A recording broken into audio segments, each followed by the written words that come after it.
Hello, you all. I'm Diana Brianne, and I got to thinking about taking care of an elderly parent or being a caregiver to someone else. You know, being a caregiver really can be one of the most exhausting and yet rewarding jobs that we will ever do.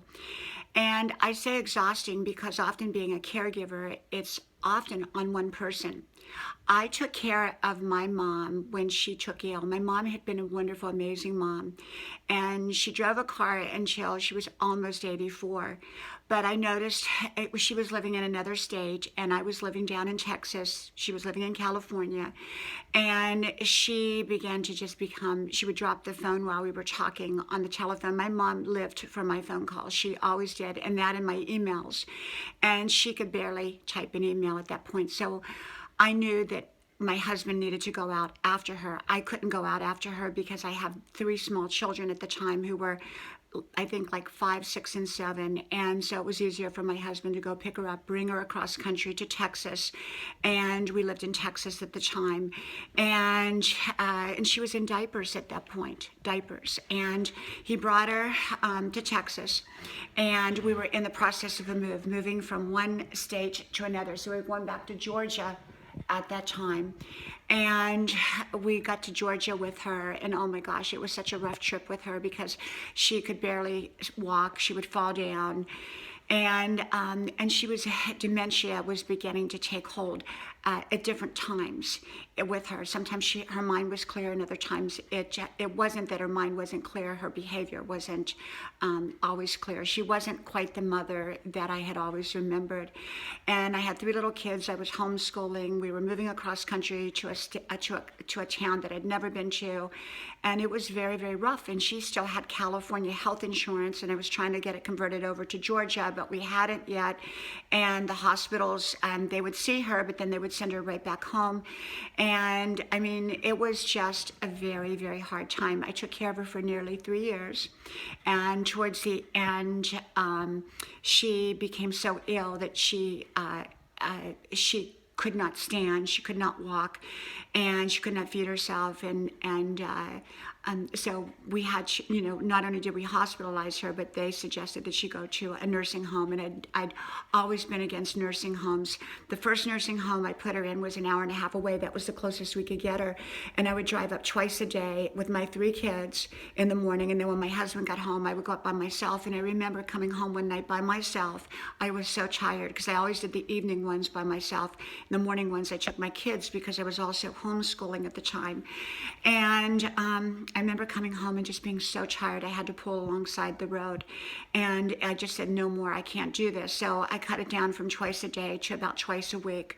But I called up to the nurse's station every day. They knew I was really right there. I was her advocate. I was watching over her. And it was exhausting. It was absolutely exhausting. And, I loved my mom. I loved my mom so much. And she had a Parkinson's, and she had ALS at the end, and she just, was a terrible disease for her. And when my mom passed, it was so surreal. I sensed it a couple days before. I just sensed that this was coming, and it was so surreal because, this is somebody who had been with you your whole life, and to think that they're going to pass, it's just surreal. It's just surreal. It's not believable, and that's how I felt it to be.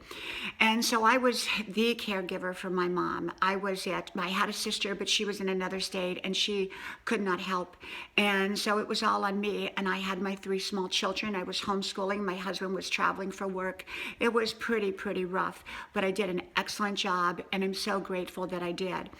Looking back, I think I would have found ways to rest, recharge, because I believe in resting and recharging, and I didn't do that for myself. And I truly, it took a toll on myself physically at that time.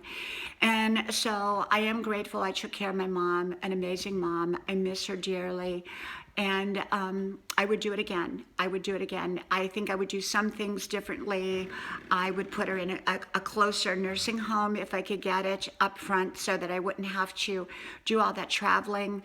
And I think I probably, at that point, because I couldn't take care of her, I couldn't leave my home, I couldn't leave her. And, I never wanted to put her in a nursing home, but being that I had 3 children and I had their needs to take care of as well, and I couldn't leave the home, I couldn't leave her by herself. So that's why I ended up having to put her in a nursing home. So it was very gut-wrenching for me to do that. I didn't want to do that, but I knew that it was the best thing for her and the best thing for me and the best thing for my family.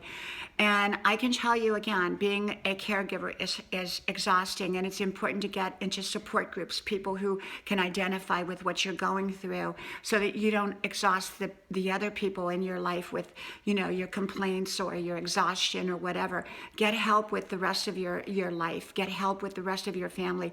Call in as many people, good people, to help you with caregiving if you can. I didn't have that luxury at the time, but I can tell you I'm happy. I took wonderful care of my mom. She was an amazing woman, and my heart goes out to other caregivers, because I do know that it can be a very, very difficult time. But just remember, hold on, and you are doing something absolutely wonderful. From my house to yours. Talk to you soon. Bye-bye.